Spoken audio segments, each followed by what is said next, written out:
राकेश ने पूछा है, ये जो भौतिक सृष्टि है, ब्रह्मांड है, क्या इनका महत्व या उपयोग मनुष्य जीवन तक के लिए है? ऊपर के लोग, सूक्ष्म लोग आदि के लिए कोई महत्व है इनका? उनके लिए भौतिक का क्या उपयोग होगा?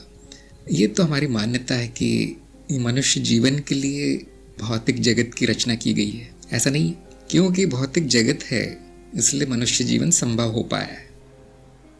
तो भौतिक जगत का कोई उपयोग नहीं है, बस वो है क्योंकि संभावना है उसके होने की, और क्योंकि संभावित है, उसमें जीवन की संभावना है, सही स्थिति पृथ्वी लोक पर उपलब्ध है, तो वहाँ जीवन प्रकट हुआ है और वो मनुष्य तक विकास कर गया है। बस इतना ही हुआ है। उसका ना महत्व है ना उसका उपयोग है।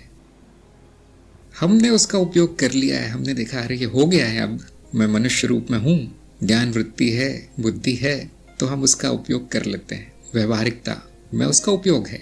परम दृष्टि से देखा जाए तो केवल है, संभावना प्रकट है। क्या ऊपर के लोगों के लिए इसका कोई महत्व है? नहीं। जब स्वयं के लिए महत्व नहीं तो दूसरे लोगों का कुछ प्रश्न ही नहीं आता। किसी के लिए भी किसी भी लोक का कोई उपयोग नहीं है। फिर उनके होने का अर्थ क्या है? कोई अर्थ नहीं है। लीला है, लीला। लीला का एक ही आप कह सकते हैं उद्देश्य होता है, आनंद उठाना उस लीला का। खेल का क्या उद्देश्य होता है? खेल का आनंद उठाना। इससे ज्यादा महत्व कुछ भी नहीं है इस लीला का। और इस लीला में तरह तरह के अनुभव प्रकट हैं। उनमें से एक अनुभव भौतिक है, एक सूक्ष्म है, एक स्वप्न है, एक ऐसा है, एक वैसा है। अंत में आप देखेंगे सब एक ही जैसा है। कुछ भौतिक नहीं है, कुछ सूक्ष्म नहीं है, प्रतीत होता है। क्योंकि आप यहाँ ज्यादा रह गए हैं इसलिए ये लोग भौतिक या स्थायी या ठोस प्रतीत होता है। क्योंकि मनुष्य के शरीर के अनुकूल है, सत्य प्रतीत होता है, लेकिन है नहीं। सूक्ष्म भी मिथ्या है, स्थूल भी मिथ्या है, सपने जैसा है। क्यों? क्योंकि सबके हृदय में नाद है। नाद पराभौतिक परमानसिक है, और ये मान्यता मात्र है कि उसमें से कुछ भाग भौतिक है, कुछ भाग पराभौतिक है, अभौतिक है, मानसिक है। ये सारी मान्यताएं हैं। अंत में अनुभव एक ही प्रकार के हैं। सभी शरीर एक ही प्रकार के हैं, सभी इंद्रियां एक ही प्रकार की हैं। अविद्या के कारण भेद प्रतीत होता है।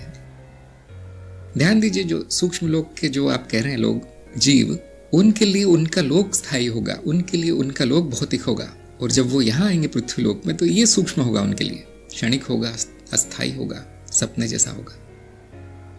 ये बात सुनकर नहीं जानी जा सकती, क्योंकि मैं बोल रहा हूँ इसलिए सत्य नहीं हो जाएगी। ये बात अनुभव से जानी जा सकती है।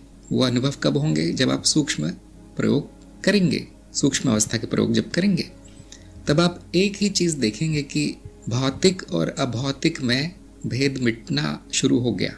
अब वो सत्य लगने लगेगा और ये सपना लगने लगेगा। वो इस पर निर्भर करता है आप रहते कहाँ हैं अधिक समय तक, आप समय अधिक कहाँ बिताते हैं, भौतिक में या सूक्ष्म में, और फिर वो उल्टा हो जाएगा। तो यही ज्ञान होगा कि दोनों ही ऐसे ही थे, दोनों ही स्वप्न थे। मेरा ध्यान कहाँ केंद्रित है, वो सत्य प्रतीत होता है, वो स्थूल प्रतीत होता है, और वो अर्थपूर्ण भी प्रतीत होता है इस जीव के लिए। जहाँ रोटी मिल गई, जहाँ आश्रय मिल गया, जहाँ थोड़ा सा सुख मिल गया उसको सत्य मान लेता है। अंत में लीला है, आनंद उठाइए। इसको महत्व दिया तो यहीं रह जाएंगे, और उसको महत्व दिया तो वहां फंस जाएंगे। पूरी तरह से अनासक्ति होनी चाहिए, फिर मुक्त हैं। ज्ञान में है, अनासक्त हैं तो मुक्त है, फिर लीला का आनंद ही कुछ और है।